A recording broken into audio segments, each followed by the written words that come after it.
Hoje é Sexta-feira Santa. Na verdade, esses 3 dias lembram a morte de Jesus e a ressurreição que acontece na Páscoa.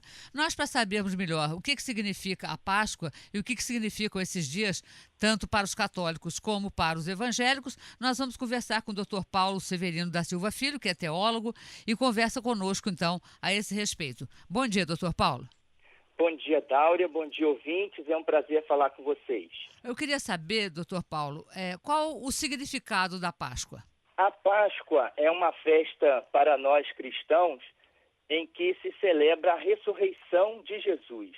Ela é a festa principal da igreja cristã, porque nela nós comemoramos aquilo que consideramos o acontecimento mais importante de toda a história humana, que é a vitória de Jesus sobre a morte. Quer dizer que, na verdade, a Páscoa, a importância da Páscoa para os cristãos sobrepuja o Natal? A Páscoa é para nós uma festa mais importante até do que o Natal, porque no Natal nós comemoramos o nascimento de Jesus, a encarnação do Filho de Deus, mas tudo isso não teria valor e sentido se não fosse a sua morte redentora e a sua ressurreição. Portanto, para nós a Páscoa é a principal festa da cristandade, é aquela que nós devemos comemorar com maior intensidade. Quer dizer que, na verdade, com a morte de Jesus, ficou encerrado aquele período de pregação e da levada da mensagem dele até o povo. A partir daí, então, essa mensagem sozinha, através dos milagres e tal, ia se multiplicar e ia fazer essas mudanças todas que aconteceram na humanidade? Com a sua morte na cruz, nós cristãos entendemos que Jesus obteve a nossa salvação. E a sua ressurreição é uma confirmação da missão de Jesus, da importância de tudo aquilo que ele fez durante a sua vida na terra.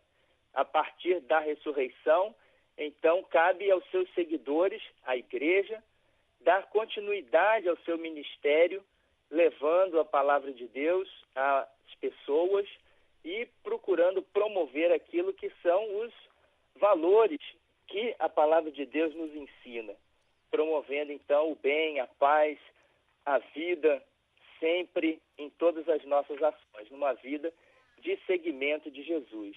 Doutor Paulo, eu sou uma curiosa que vive lendo a respeito de história antiga. Na verdade, eu sou meio fanática com isso. Então, eu chego à conclusão de que antes da vinda de Cristo ao mundo, o mundo, a humanidade, vivia numa verdadeira barbárie. Então, quem desejava o poder ia lá e simplesmente chegava numa casa, matava todo mundo, não tinha pena para isso, não tinha castigo, não tinha quem chamasse atenção, porque era aquilo mesmo.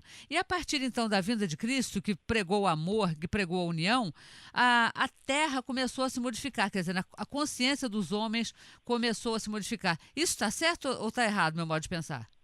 Eu acho que a humanidade deve muito ao cristianismo, porque o cristianismo introduz e universaliza valores que hoje todos nós prezamos e defendemos, como a liberdade, como a vida em todos os sentidos e para todos, como a igualdade entre as pessoas, colocando sempre o amor ao próximo, uma vida de serviço, como o sentido da nossa existência. Então isso contribuiu sem dúvida nenhuma para melhorar muito o mundo em que nós vivemos, para conter essa violência que está sempre presente na história, mas que, a partir do advento do cristianismo, sem dúvida, experimenta uma modificação muito significativa, né? O nosso mundo deve muito à civilização de base judaico-cristã, que muito contribuiu para a igualdade, a fraternidade, a liberdade no nosso mundo. Agora, doutor Paulo, esse é o sentido religioso da Páscoa, a gente tem falado aqui. E onde é que entra o ovo de Páscoa e o chocolate aí nessa história? Os ovos de chocolate, os coelhinhos de Páscoa, todos esses são símbolos que foram sendo incorporados à festa e que têm um significado muito interessante, porque ovos e coelhos falam de vida, são símbolos de vida, da vida fecunda, da vida fértil, da vida que sempre se renova. E a grande mensagem da Páscoa é essa, que nós tenhamos esperança na vitória da vida sobre a morte e sobre todas as forças da morte e do mal que operam ainda no nosso mundo. Então, esses elementos que fazem parte da nossa comemoração são muito significativos como símbolos da vida que nós devemos viver sempre com muita esperança na vitória do bem sobre o mal. Muito obrigado, doutor Paulo Severino da Silva Filho, pela sua participação e boa Páscoa para o senhor e para a família toda. Muito obrigado para você, para sua família e para todos os ouvintes também. Que Deus nos abençoe nessa Páscoa. Muito obrigado. Esse foi o teólogo Dr. Paulo Severino da Silva Filho falando conosco, então, a respeito do significado da Páscoa, essa festa que nós estamos vivenciando a partir de hoje e até domingo. Do Rio de Janeiro, Daura Gramático.